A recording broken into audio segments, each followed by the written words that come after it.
Hello everyone, my name is Chandra Prakash Bhavna and today I want to discuss a company. That company was situated in New Delhi and I don't remember the company name right now, but the interview year was the 2022. So they asked me the question regarding the PHP, MySQL and little bit JavaScript and all. So the first question they asked me, why do we use PHP? So PHP can actually do anything related to server-side scripting or more popularly known as the backend of a website.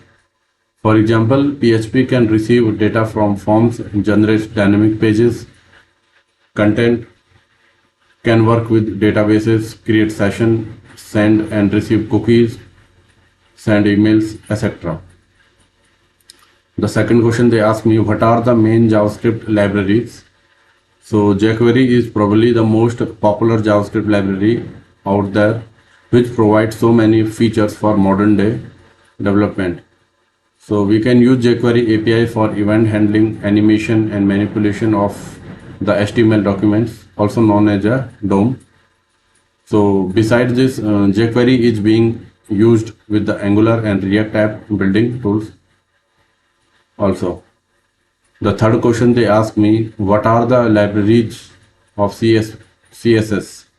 So okay, so CS library gives web developer a basic structure which includes grid, interactive US pattern, web typography, tooltips, buttons, form, element, icon. So this is the image result of CSS library. The fourth question they ask me, PHP global variable or super global. So some predefined variable in PHP are super globals, which means that they are always accessible regarding of scope and you can access them from any function, class or file without having to do anything special. So the list of the super global variables are, so how many they are? 1, 2, 3, 4, 5, 6, 7, 8, 9.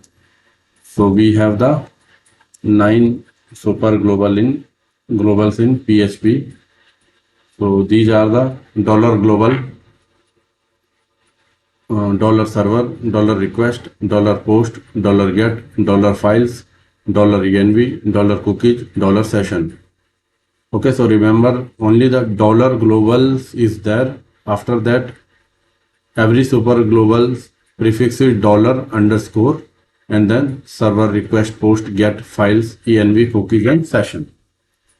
Okay, so immediately they ask me what is the dollar underscore server.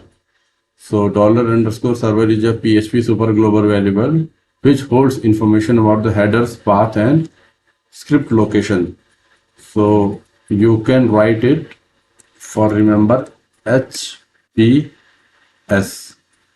So that means dollar underscore server holds information about the headers, path and script location. So how do we use this in our PHP code? So echo dollar underscore server PHP self or server name, server underscore name or HTTP underscore host or HTTP underscore referrer or HTTP underscore user agent or script underscore name. Okay. Sixth question they ask me, session and cookies. So while session get stored on the client side, the cookie, when the, what is the session and cookies? So session stored in the server side and cookies stored in the client side. Next question they asked me,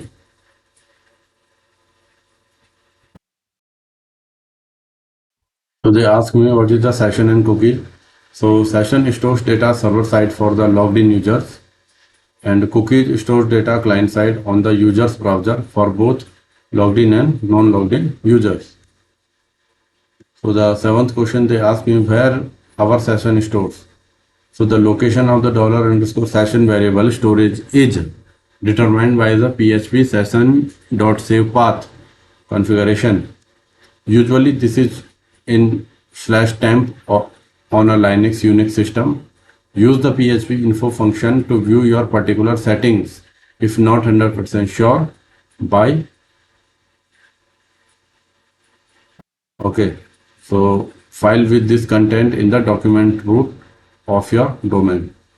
So by using what do we call by using the PHP info we can know that where the session stores. Next question they ask me the mail function in PHP. So mail inside the dollar email address, subject and message body. So we have generally we have the three parameter inside the mail function. Next question they ask me what is the htaccess in LAMP. So htaccess file is created in order to enable extra feature for that subdirectory. We can use the .htaccess file to modify various configurations and thus make changes to your website. So these changes include authorization, error handling, redirects for specific URLs, user permission, etc. Now they ask me what is actually the .htaccess. So htaccess is a configuration file used on Apache web server. It allows you to control the behavior of your website or web directory without changing the main server settings. The file is placed in a specific directory and the rules inside apply to the directory and its subdirectories. So what exactly the .htaccess do? So redirect URLs like sending old page to new URLs. Rewrite URLs, make URLs look cleaner or friendlier. Set up custom error page like 404 not found. Control access, password protect folders, block IPs. Enable or disable features like the gzip compression. Manage caching for the better performance. For example, for redirect example, redirect old page.html to new page.html. So redirect 301 old page.html / new page.html. Custom 404 error page, error document 404 / 404.html. So why is .htaccess useful? So if you can change website settings easily without needing to edit the server configuration or restart the server. So it gives more control to website owner or developer to share hosting where server access is limited. Question number 13, they asked me an application programming interface, that is API. Okay, so what is the API? So an API defines the classes, methods, functions and variables that your application will need to call in order to carry out its desired task. In the case of the PHP application that needed to the communicate with database, the necessarily API are useful exposed via the PHP. So the next question they ask me, views in database. So in SQL, a view is a virtual table based on the result set of an SQL statement. A view contains rows and columns just like a real table. The fields in a view are fields from one or more real tables in the database. So key points, virtual table. A view doesn't store data itself, it stores the SQL query that generates the data.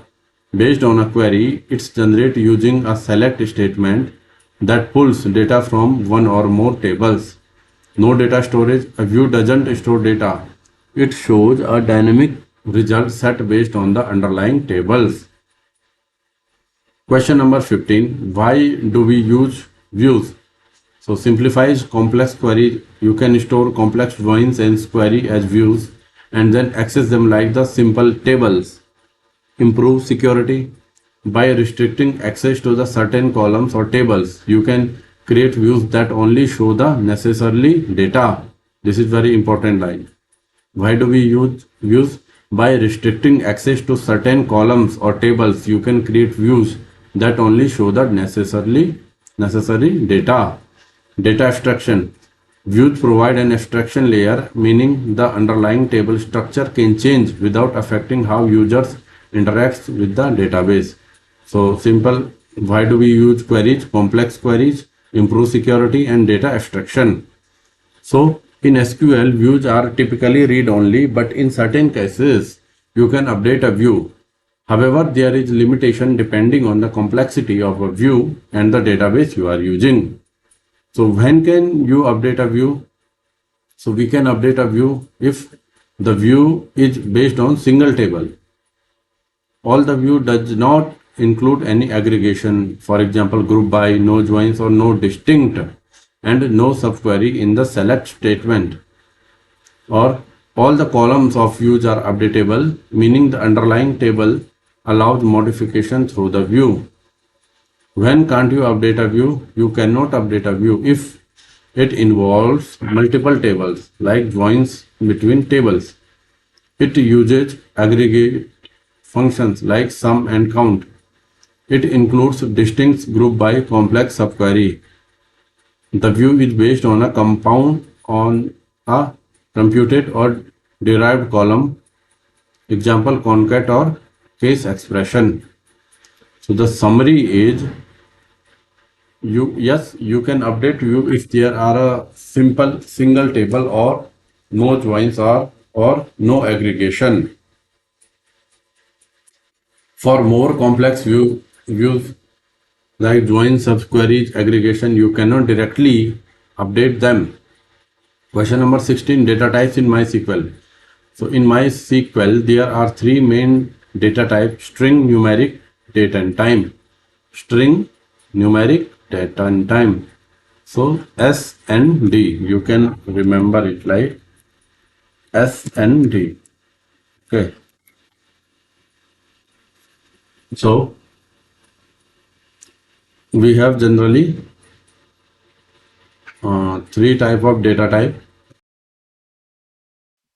Okay, so data types in MySQL, generally we have three main data types: string, numeric and date and time. But in MySQL, data types are broadly classified into five categories, and within them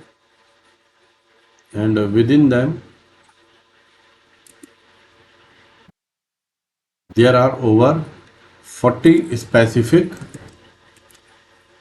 types. Okay, so the category is numeric.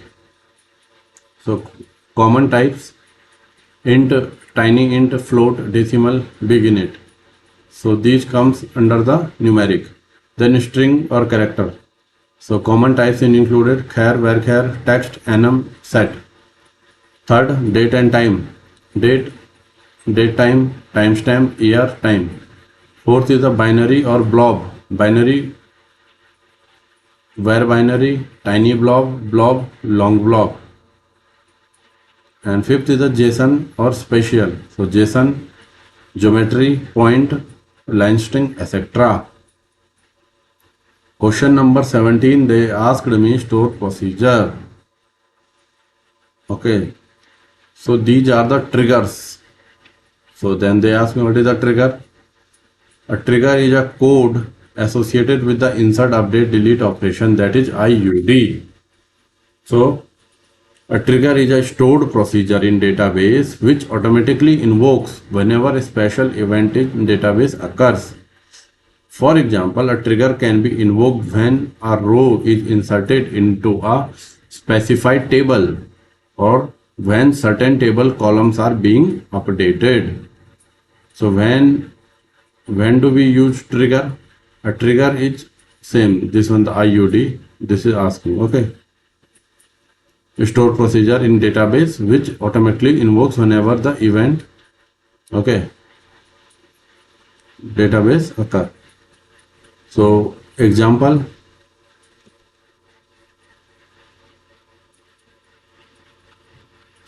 so the example is, let's create a simple table. Let us suppose you have created a table users on table to store user data. Then you have created user underscore log. Okay, so create a user. Inside that you have the three fields: ID, username and email. Then another table, user underscore log, and then you have columns log ID, user ID, old email, new email, updated at. Okay. Now create a trigger. So now we will create a before update trigger that will log and change to the mail fields in the user email. So create the trigger. So delimiter, then create trigger before user update, before update on users for each row. Then begin, check if the email is being updated. If old.email doesn't equal to new.email, then insert into user log, user underscore id, old underscore email and new underscore email. So values old.user underscore id, old.email, new email, and if, then end. So delimiter, this before update trigger will fire before any update to the users table. If the email is changed, the old email is different from the new email, the trigger will log the old and new value into the user underscore log table. Third, perform an update. Let's update a user's email in the user table. The trigger will automatically log the changes in the user underscore log table. So insert a sample user, insert into users username email values John Doe and john@example.com. Update the user's email. This will trigger the logging in the user underscore log table. So update user set email equal to johndoe@example.com where user ID equal to 1. Fourth, check the logs. After performing the update, you can check the user underscore log table to see the log of email changes. So now use select star from user log. You should see an entry in the user log table. So log ID 1, user ID 1, old email john@example.com, new email john.doe@example.com and updated at that is the current timestamp.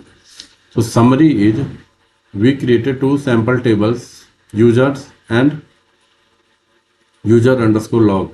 We created a trigger that logs any changes to the email fields in the users table into the user log table. So the trigger automatically fired when the email was updated and the changes was logged in the user log. So they ask me what are the string functions in MySQL. So we have the string function like the ASCII, char length, character length, okay, concat underscore ws, field insert, format insert, lcase, left, length, locate, lower, lpad means left pad in a string with another string to certain length, ltrim, remove leading space from a string, mid, extract a substring from a string starting at any position, position, return the position of the first occurrence of a substring in a string, repeat, replace, reverse, write, extract a number of characters from strings starting from right, rpad, write pads a string with the another string to a certain length, rtrim, remove trailing space from a string, space, returns a string of the specified number of space character, strcmp, compare two string, substr, extract a substring into a string starting at any position, substring index, trim, ucase, upper, object in MySQL, certain object within MySQL including database, table, index, column, alias, views, stored procedure, partition, table, space, resources group and other object names are known as identifiers. This section describes the permissible syntax of identifier in MySQL. 19th question they ask me, what is subquery in MySQL? A subquery is a select statement within another statement. All subquery form and operation that then SQL standard require are supported, as well as a few features that are MySQL specific. 20th, can we work without Apache in PHP? So we can make a PHP script to run it without any server or browser. So we only need a PHP parser to use it in this way. This type of usage is ideal for the script regularly executed using cron or Nix or Linux or task schedulers on Windows. These scripts can also be used for simple text processing tasks. So this was the interview, and the company name I don't remember, but the location was Delhi and the interview year was the 2022. So I will share more interview question with you. Till then.